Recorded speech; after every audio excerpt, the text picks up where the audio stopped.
Halo lur, assalamualaikum warahmatullahi wabarakatuh. Di video sebelumnya kita sudah membahas apa itu OpenWRT. Kalau kalian sudah ada sedikit pemahaman, mudah-mudahan di video kali ini kalian bisa lanjut ya. Bisa lanjut untuk apa saja nih yang perlu kita siapkan untuk menginstal OpenWRT sesuai dengan kebutuhan kita lur. Jadi untuk kebutuhannya kalian bisa menggunakan apa dulu nih? Kalian tentukan dulu nih peralatan dan bahan yang perlu diperlukan untuk OpenWRT. Nah, sebelum kalian beli alatnya, kalian tentukan dulu nanti mau pakai firmware yang seperti apa. Sebelum kalian menginstal OpenWRT, kalian harus tentukan dulu firmware yang kalian butuhkan. Misalkan versi 18 atau versi 19 atau versi 21. Tapi kalian tentukan dulu kalian alatnya pakai yang mana. Kalau kalian menggunakan STB itu yang umum aja, yang umum digunakan, dan itu yang akan kita bahas di pembelajaran kita lor. Jadi kita pakai HG680 dan B860H ya. Nah ini nanti kita akan install dua-duanya. Kalau kalian nanti banyak requestan ke router seperti ini, nanti juga akan kita jelaskan bagaimana cara installnya di TP-Link seperti ini lor ya. Setelah kalian tentukan firmware-nya, kalian tentukan juga mau yang WiFi-nya on atau WiFi-nya off. Nah itu beda lor. Jadi setiap firmware itu berbeda-beda. Jadi kalian harus tentukan dulu firmware yang mana. Nanti saya sertakan juga di deskripsi. Kalian tinggal unduh aja atau download aja bahan-bahan yang diperlukan.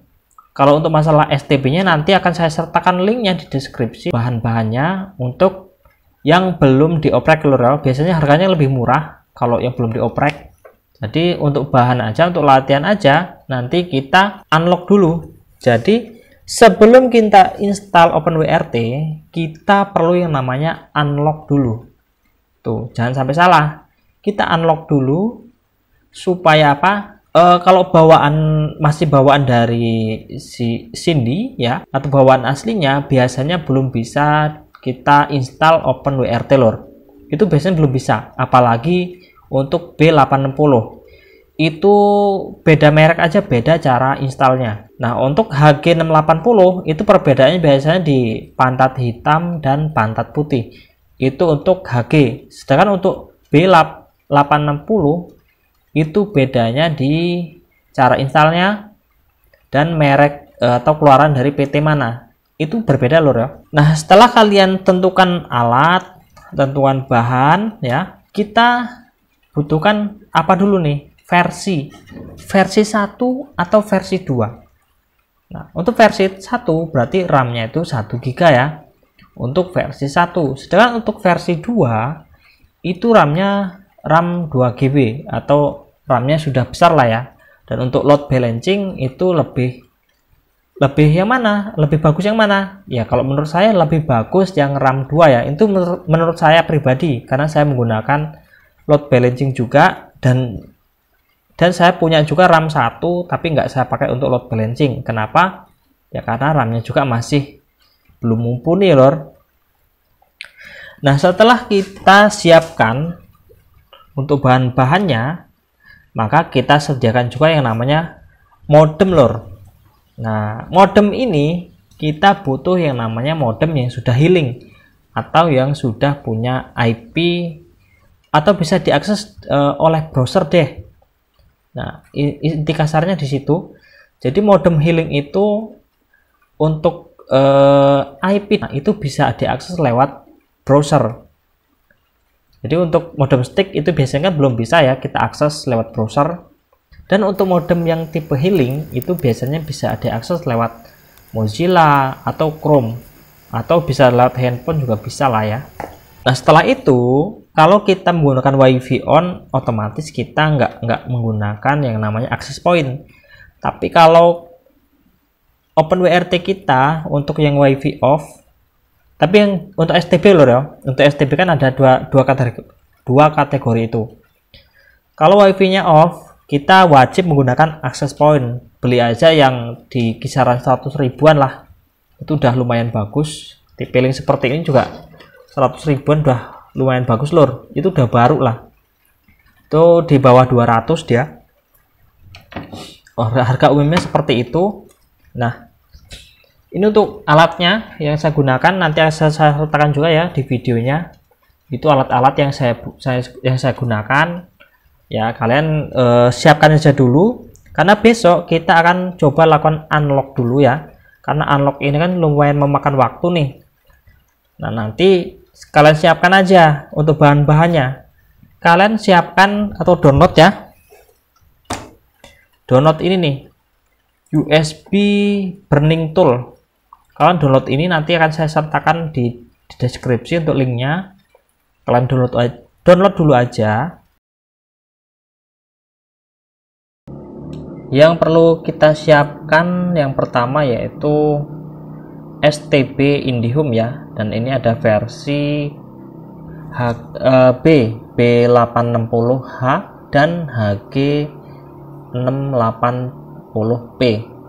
Nah, di dua versi ini, di dua jenis ini ada versi 1 dan versi 2. Kalau kalian menggunakan versi 1 berarti RAM-nya masih 1 GB. Jika menggunakan versi 2 berarti menggunakan RAM yang 2 GB, dan itu berbeda ya. Untuk kinerjanya juga berbeda. Dan merek pun berbeda. Nah, ketika sudah disiapkan STB-nya, kita perlu yang namanya SD card. SD card ini untuk apa? SD card ini nanti kita gunakan untuk firmware-nya atau sistem operasinya. Nah, itu kalau OS ya, tapi kalau ini kan firmware namanya. Jadi kita butuh SD card. Kalau kalian punya yang 1 GB apakah cukup? Cukup kalau punyanya 1 GB. Dan biasanya saya merekomendasikan untuk class-nya itu class yang 10, karena dia lebih kencang ya yang pertama. Dan dia kalau menurutku sih lebih normal aja untuk ketika sudah diinstal OpenWRT. Nah, ini saya menggunakan ada kelas 10 dan ada kelas 6. Yang kelas 6 itu dia 4 GB, yang kelas 10 nya ada 8 GB. Lalu selanjutnya ada modem lur.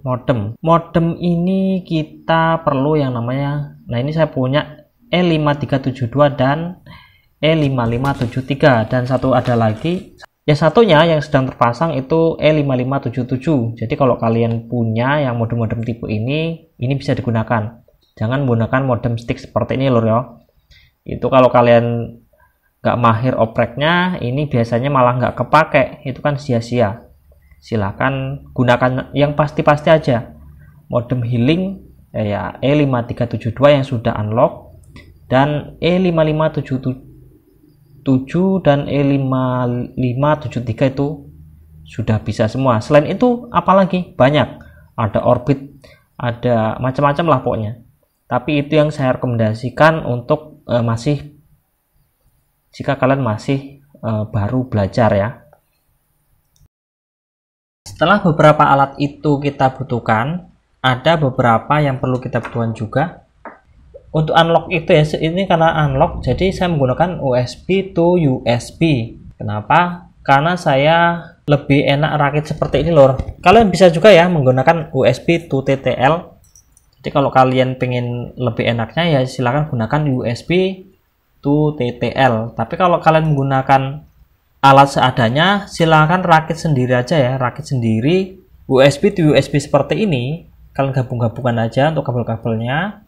Lalu silahkan kalian sambungkan. Kalau nggak connect juga, coba deh ganti dengan USB yang lain, mudah-mudahan connect. Karena yang namanya rakitan itu ya kadang bisa kadang nggak, tapi yang saya gunakan itu selalu berhasil lur, karena saya coba gonta-ganti juga untuk USB nya mana yang cocok dan mana yang enggak. Jadi kalau kalian merasa sudah putus asa ya coba aja dulu, sabar, gonta-ganti dulu, karena biasanya ada masalah di kabelnya ya. Jadi untuk USB bekas itu rawan yang namanya pernah rusak. Jadi ya harus ganti aja yang lainnya, atau langsung beli aja, nanti ada linknya di deskripsi. Kalau kalian mau silahkan klik aja. Oke lor, mungkin itu aja ya video kali ini.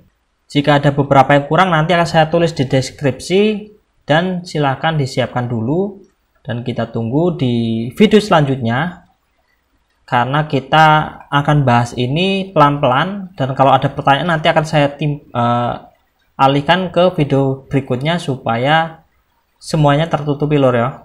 Mungkin itu aja ya videonya. Terima kasih buat kalian yang sudah menonton video ini sampai akhir. Saya akhiri. Wassalamualaikum warahmatullahi wabarakatuh. Salam seduluran. Yo, kalau belajar itu ya jangan lompat-lompat. Kalau lompat-lompat itu namanya olahraga. Ya kalau olahraga nanti ujung-ujungnya capek. Capeknya kenapa? Ya karena udah lompat-lompat. Yuslah. Nanti kita lanjut ke video berikutnya ya, yang berhubungan dengan OpenWRT. Wis sak mon wae lur ya.